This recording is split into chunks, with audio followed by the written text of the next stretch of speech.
Je rêve à Rio, Robert Charlebois, Fierté 980, Robert Charlebois. Il faut aller le voir en spectacle au Patriote à Sainte-Agathe. Il sera là le 9 mai, donc c'est samedi, ça? C'est samedi. C'est samedi. Alors, nos pétards voyageurs, faites le détour et allez voir Robert Charlebois au Patriote, une belle salle aussi. Nous avons la chance d'avoir avec nous un imitateur, un des imitateurs les plus prometteurs, un des seuls hommes dans ce métier à faire autant de voix de femmes, tant en français qu'en anglais.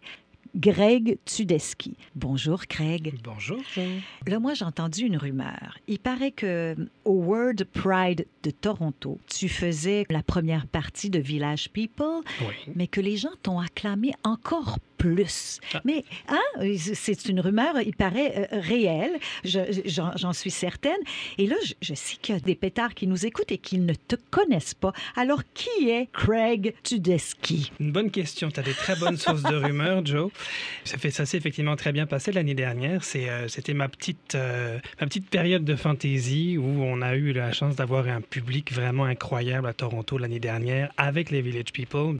Une première partie devait durer une quinzaine de minutes. Elle en a duré 30. Fait que c'était assez intéressant, assez intense. Alors, qui est Greg Tudeski? Donc, moi, je suis un imitateur. Je fais de l'imitation chantée. La particularité que j'ai, c'est que je fais énormément de voix de femmes. Donc, sur les plus de 90 voix que j'ai, il y a 50 voix de femmes. Donc, les femmes gagnent.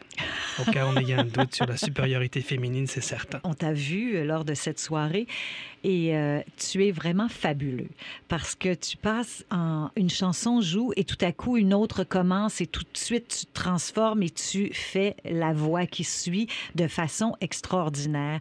Comment on arrive à changer sa voix si rapidement? Parce que des fois tu pars d'un registre à un autre. C'est beaucoup de travail derrière, mais c'est du travail le fun. J'ai une coach que je remercie beaucoup, qui s'appelle Andréane, qui m'aide beaucoup à aller justement mettre les voix en rapport les unes avec les autres. C'est certain que pratiquement tous les spectacles qu'on a, on les répète énormément. Ça aide. Et puis avec les années, plus les voix vieillissent, plus elles font comme du bon vin, elles maturent. Donc au début, c'est difficile de se rappeler. Puis après, on arrive à trouver des repères. Aujourd'hui, Tina Turner, ça fait plusieurs années que je la fais. Elle vient tout de suite.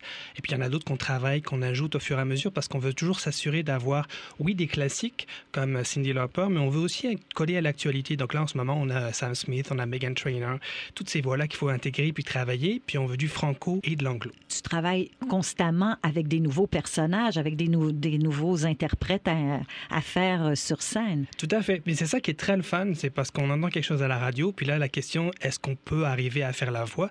Souvent, c'est oui, des fois, c'est non. Il y a des voix que j'essaie depuis des années, puis elles veulent pas. Pink, j'essaye vraiment, puis pas moyen à date. Mais il y en a d'autres qu'on entend, puis on se dit, oh, c'est extraordinaire, justement, Meghan Trainor, que je venais de dire, je l'ai entendu. La chanson est sympa, c'est que les gens vont le retenir, puis t'essayes et ça marche. Là. C'est vraiment, vraiment agréable. La chose qui est la plus difficile, c'est d'arriver après, dans le spectacle complet qui fait 1h30, à décider qui reste, qui s'en va. On poursuit notre entretien avec Greg Tudeski un peu plus tard au courant de l'émission. Duran Duran en musique à Fierté 980 après ceci.